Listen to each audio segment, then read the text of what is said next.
धक्कादायक. कुरुंदवाडमध्ये भटक्या कुत्र्याचा 6 वर्षाच्या चिमुकल्याच्या गालाला भीषण चावा. वडिलांचे छत्र हरपलेल्या उमेरवर 2 लाखाच्या उपचाराचे संकट. मदतीसाठी दातृत्वाला साथ. शहरातील शिवशंकर वसाहत परिसरात गुरुवारी सायंकाळी एक हृदयद्रावक घटना घडली. 6 वर्षीय उमेर मुझम्मिल बागवान हा आपल्या मित्रांसोबत सायकल खेळत असताना एका भटक्या कुत्र्याने त्याच्यावर हल्ला चढवला. या हल्ल्यात कुत्र्याने उमेरच्या गालाचा भीषण चावा घेतल्याने तो गंभीर जखमी झाला आहे. उमेरचे वडील हयात नाहीत. तो आपल्या आई आणि मोठ्या बहिणीसह SK पाटील कॉलेज जवळील एका भाड्याच्या खोलीत राहतो. कुटुंबाची आर्थिक परिस्थिती अत्यंत बेताची आहे. प्राथमिक उपचार सांगलीतील सिव्हिल हॉस्पिटलमध्ये केल्यानंतर जखमेचे गांभीर्य पाहून डॉक्टरांनी पुढील उपचारासाठी खाजगी रुग्णालयात दाखल करण्याचा सल्ला दिला आहे.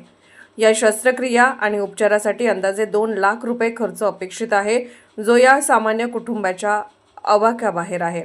नागरिकांमध्ये संताप आणि मदतीचे आवाहन. शहरात भटक्या कुत्र्यांचा सुळसुळाट वाढला असून प्रशासनाने याकडे गांभीर्याने लक्ष देण्याची मागणी होत आहे.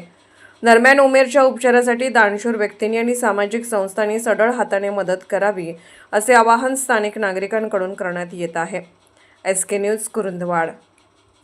अशाच अपडेट्ससाठी SK न्यूज चॅनलला लाईक करा, शेअर करा आणि सबस्क्राईब करा.